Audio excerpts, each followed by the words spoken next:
चलो बच्चों, let's read the question. The question says the event below occur during different phases. Okay, हमें different phases में होने वाले इवेंट्स गिवन है. Which of the following correctly identify each of this phases. So कौन से इनको करेक्टली डिफाइन कर रहा है हमें बताना है. फर्स्ट हमें गिवन है इंटरफेज. इंटरफेज में 3 फेजेस होते हैं. This is the primarily first phase of the cell cycle. जिसके अंदर 3 फेज आते हैं. This is G1, S and G2 phase. G1 phase में सेल ग्रोथ होती है एंड सेल मेटाबॉलिकली एक्टिव रहती है. वेयरएज S सेल में डीएनए का रेप्लिकेशन देखा जाता है, so that amount of DNA doubles in a cell. And G2 phase में सेल प्रिपेयर करती है अपने आप को by the protein synthesis for replication और फॉर डिविजन. ठीक है. सो एंड देन हमें गिवन है प्रोफेज. तो प्रोफेज में क्रोमोसोम कंडेंसेशन देखा जाता है, यानी जो हमारा क्रोमेटिन मटेरियल वो कंडेंस होता है to form chromosome with 2 sister chromatids. So chromatin material condenses.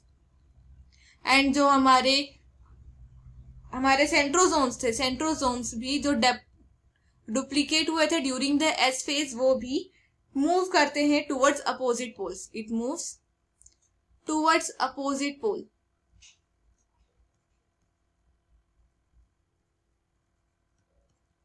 Third phase हमें गिवन है metaphase.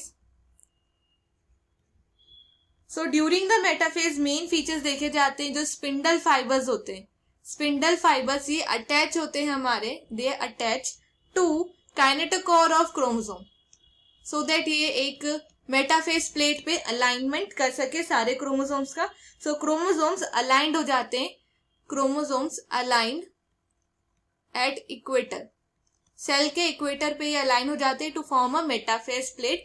This 2 features are seen during the metaphase. Then anaphase के दौरान देखा जाता है कि जो सेंट्रोमियर है वो स्प्लिट होते हैं, बिकॉज उनको अलग किया जाता है. So here centromere split and chromatid separate. And जो क्रोमेटिड्स होते हैं वो मूव करते हैं to opposite pole. Chromatid moves to opposite pole. Then in the telophase which is the last phase of the cell cycle, telophase में देखा जाता है कि जो क्रोमोसोम क्लस्टर था उसमें वो वापिस से डीकंडेंस होने लगते हैं. Chromosome started decondensing. Okay, and decondensation देखा जाता है. वहां पे वापिस से न्यूक्लियर मेम्ब्रेन फॉर्म होती है. गोल्गी एपैरेटस वापिस आता है, Golgi body, endoplasmic reticulum and nucleolus, इनका रिफॉर्मेशन देखा जाता है. सो फर्स्ट ए में हमें कहा गया है centromere split, chromatids separate and move to opposite pole. Chromatids are now called chromosomes.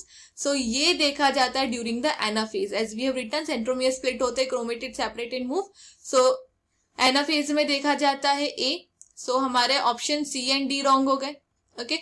B हमें given है chromosome cluster at opposite poles, decondensation of chromosome, reappearance of nucleus membrane, Golgi bodies, endoplasmic reticulum and nucleolus. So यहाँ पे decondensation chromosome का देखा जाता है during the telophase. So B matches with the telophase. So हमारे obviously C यहाँ पे गलत हुआ. C given है chromosomal replication. Chromosomal replication S phase में देखा जाता है of interphase. So C matches with in the interphase. Then kinetochores attached to spindle fibers and chromosomes are arranged equatorial plate. Equatorial plate में arrange ही metaphase में देखे जाते हैं. So metaphase matches with D. So हमारा यहाँ B option भी wrong हुआ. Spiration of chromosome, condensation of chromosome material, यही देखा जाता है during the prophase. So E will be under prophase. So हमारा फाइनल आंसर होगा option A. So the final answer is option A. Hope you understand it well. Best of luck.